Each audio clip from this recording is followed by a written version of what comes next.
Hey YouTubers, it's Will Sting here. I'm just bringing you a little commentary. I'm going to do some work here with the MK48 light machine gun. And a lot of people use LMGs, but I figured I'd upload this before I deleted the actual gameplay itself because I normally don't use LMGs, and I figured it was something different regarding my gameplay. So yeah, check this vid out. And I decided I wasn't really going to do a Call of Duty related commentary, so I figured I'd talk about some music, which is something I love. I figured I'd talk about hip-hop, which is one of the main genres of music that I love. I love all kinds of music, except for a few sub-genres / genres. I figured I'd break it down here, talk about like 10 of my favorite albums. Here we go. First one is, this is probably on everyone's favorite album list, but so I'll just try and be brief on it, but that's Illmatic, which came out in '94, and that's by Nas, and I consider that, the holy grail of hip-hop. You've got DJ Premier, Pete Rock, LES, and Q-Tip, and, oh yeah, Large Professor too, with production credits on that album. Just a dope overall album. Excuse me. Sorry if I'm coughing or sneezing or hacking a bit. I've been a bit under the weather. For some reason I always seem to do commentaries when I'm sick, but sorry about that. And on to the next is The College Dropout by Kanye West, which came out in 2003. And this one's a big one on my list because this is when I started getting into hip-hop. I was just entering middle school. This was one of the first rap CDs I got, / hip-hop CDs.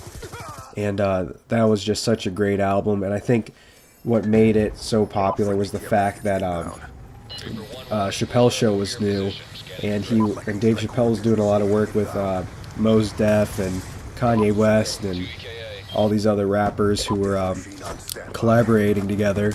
And so I always thought that album was really sweet, especially how all these different artists were performing on Chappelle's Show. Excuse me. Yeah, Mos Def was on the first episode too. One of my favorite episodes where he's rapping in the car with Dave. And the next one is, I figured I'd say this one next because it kind of came out around the same time, maybe a year before, but The Blueprint 2 by Jay-Z. I actually don't have The Blueprint on my list because, that album's good, but it didn't really stick with me. It doesn't really have a whole lot of sentimental value. But The Blueprint 2 I remember it was just such an awesome album because it was The Gift and The Curse, so it was two separate CDs. So basically you're getting two albums in one, and I always thought that was pretty sick. And it has one of my favorite all-time songs on it, Poppin' Tags, which is probably one of my favorite beats of all time. And the next one, some of you might have heard of this if you're kind of a hip-hop head, some of you might not have heard of it, but that's Body of the Life Force by Afro-Ra, and that came out in 2000. And Afro-Ra isn't necessarily the best rapper or lyricist, but he does a lot of work with DJ Premier because he is in the Perverted Monks little collective group with Jeru the Damaja, who also does a ton of work with DJ Premier, and he does a lot of work with Gangstar affiliated artists. But yeah, Body of the Life Force has some really, really sick primo beats. DJ Premier is, I consider him probably the greatest producer of all time. Maybe Pete Rock or Q-Tip or RZA. It's a toss-up. Enough of that, and we're on to Do or Die, 1995 by AZ.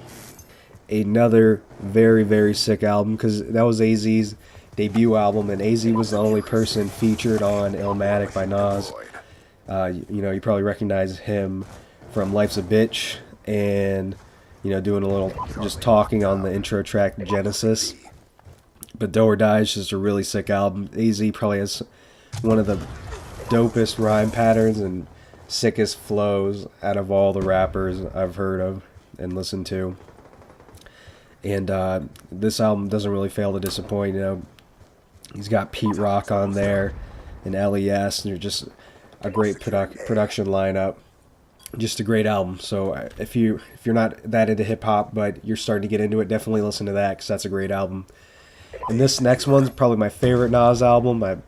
Illmatic's probably Nas's greatest effort as an artist, but It Was Written is definitely my favorite Nas album. You've got Taken in Blood, which is one of my favorite all-time songs, regardless of genre, and it has just such a sick sample in it. I made it like that, I bought it like that, blah blah blah, whatever he says, which is a Cool Keith line from an Ultramagnetic MC song. It's on the tip of my tongue right now, but I can't think of it. Would pull it up, but I'm too lazy and kind of far away from my keyboard. But yeah, It Was Written is great because that was that had some of the like first rap songs I've ever heard when I was still pretty young, you know, just getting into elementary school.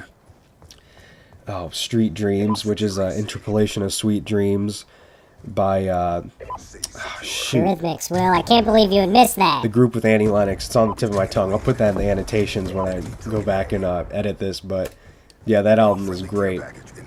And staying on topic here regarding chronology, staying on 96 here. Next one's The Awakening by Lord Finesse. And I just, I listened to this for the first time probably a couple years ago. I haven't been listening to it for that long of a time, but it's really stuck with me. It's got fat beats that just like stick to your ribs, because Lord Finesse does all the production on it. Excuse me. And it's actually gotten a boost of popularity recently here due to Mac Miller's single. I think it was his debut single, Kool-Aid and Frozen Pizza. I'm not a big Mac Miller fan, but whatever. People listen to him, to each his own. And he used the same exact beat, the instrumental for Hip to the Game. Or not Hip to the Game, excuse me.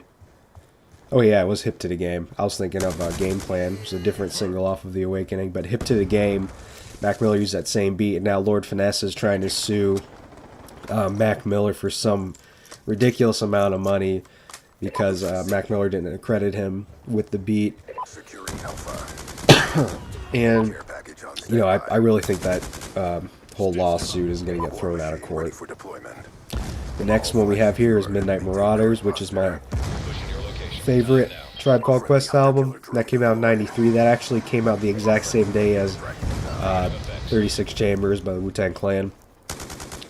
And I definitely prefer Midnight Marauders over the Low End Theory, because, the Low End Theory is probably their greatest album. A lot of people say that, but I really like the Midnight Marauders because I just prefer the beats and the overall production as opposed to the Low End Theory. And the next one we have here, I mentioned this one in a previous video, I think along with Illmatic, when I was talking about 90s kids. And this is Liquid Swords, which I consider the greatest solo release by any Wu-Tang artist. And that one was done by the GZA in 1995, GZA Genius. And basically, I love Wu-Tang solo albums, or just Wu-Tang albums in general, because whenever someone comes out with a solo album, it's basically a whole nother Wu-Tang album, just as a group, because all the rappers in the Wu-Tang Clan, all the MCs, they still perform together, even after releasing these solo albums. So you could have half the guys in the Wu-Tang Clan on one song off of a solo release. So that's pretty awesome. And Liquid Swords is pretty interesting because the last track on it isn't actually produced by RZA, and GZA doesn't even perform on it. It's actually Killah Priest on Bible, which is just a pretty awesome track. And that was actually produced by Fourth Disciple. So that's kind of an interesting note. And I'm going to round it off here at 10 and give you guys Word Life by OC, which came out in 1994. In my opinion, OC is tied at first overall with AZ for probably the most underrated MC of all time. The OC is in d.i.t.c, also known as Digging in the Crates crew, with the likes of Big L, rest in peace, Fat Joe, Lord Finesse, Diamond D, and all these other great rappers. And Word Life is just such a great album. I believe one of the beats was actually used in 8 Mile, in one of Eminem's freestyles in that movie. I think it was the first one where he choked. And I'm pretty sure that was Time's Up. And the music video for Time's Up is pretty awesome. It's just OC standing there in like a dark area, ambiently lit dark area with a bunch of hoods hanging around him, and he's just standing there spitting, No crazy cars or anything. No gold chains. No throwing money up, making it rain. Just pure hip hop. But yeah, that's that. Thanks for watching, guys. And like, comment, and subscribe. Thanks. Peace.